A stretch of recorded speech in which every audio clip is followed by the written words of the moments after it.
RMC, Apolline Matin. C'est déjà demain. Bienvenue sur RMC, RMC Découverte 6h53. On s'évade le vendredi avec Anthony Morel. Bonjour. Ouais, bonjour Mathieu. On en a bien besoin. Bah oui, quand même.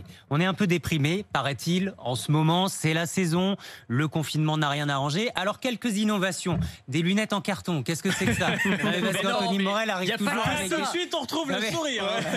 des lunettes en carton. On a oublié cette année pourrie, là. C'est un exemple parmi d'autres. Et c'est mon conseil, là. C'est Black Friday. Il y a les fêtes qui approchent. Investissez ou offrez un casque de réalité virtuelle. Alors, puis ça rend intelligent. Hein, mais là, bien, ouais. Oh, oui, vous avez pas l'air malin, mais c'est pas grave, faut assumer. De toute façon, il y a personne à la maison pour vous regarder à part la famille en ce moment, donc vous vous en fichez. Donc alors, vous avez vraiment une gamme de prix, ça va de 10 €. C'est pour ça, casque en carton, oui, mais c'est un casque de réalité virtuelle. Vous glissez votre smartphone à l'intérieur, hop, pour c'est un 10 casque. €. Ça coûte 10 €, c'est hyper Casque simple. de Vous avez réalité juste deux virtuelle. lentilles, vous mettez votre téléphone dedans, et puis il y a des modèles beaucoup plus sophistiqués, ça monte jusqu'à plus de 1000 €, et vous allez pouvoir vous évader virtuellement, c'est-à-dire vous téléporter à l'autre bout du monde avec ces casques en carton. Vous allez vous connecter à YouTube, il y a des vidéos qui sont filmées à 360 degrés spécifiquement pour les casques de VR, et donc vous allez vous retrouver, je sais pas, au Galapagos, sur le haut de l'Everest, enfin ce que vous voulez. Et puis vous avez des applications beaucoup plus sophistiquées, par exemple Google Earth VR qui permet de se perdre virtuellement à Paris ou à Tokyo. Voilà, plein d'applications qui sont de plus en plus utilisées, par exemple dans les EHPAD. Dans les EHPAD, on sait en ce moment que les personnes sont plus isolées que jamais,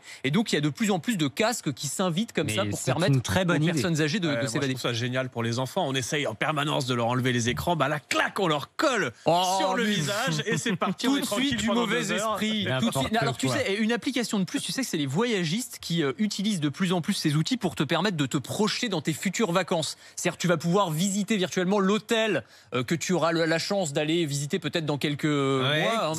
Si on a le droit. Écoutez, ça permet de se projeter un petit peu. Mais ouais, on se fait du mal, mais en même temps, on a un petit peu d'espoir. Pour aller aussi skier.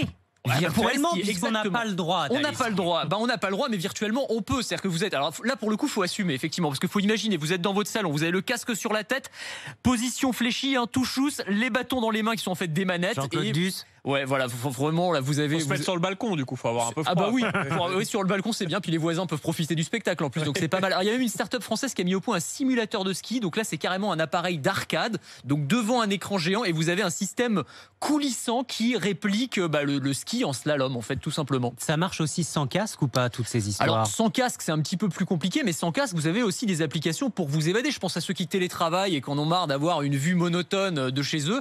Une petite appli qui s'appelle Window Swap, donc c'est l'échange de fenêtres et qui permet d'avoir accès aux fenêtres d'internautes du monde entier. Ce sont des plans fixes de 10 minutes qui peuvent être, alors ça peut être à New York, ça peut être à Bali. Ce que vous laissez aux fenêtres. Hein. Oui, alors faut faire attention à ce qu'on laisse aux fenêtres, mais enfin en théorie vous pouvez zapper de toute façon comme vous le voulez, comme vous le souhaitez, et ça permet là encore de s'évader virtuellement, voilà, au-delà des 20 km réglementaires.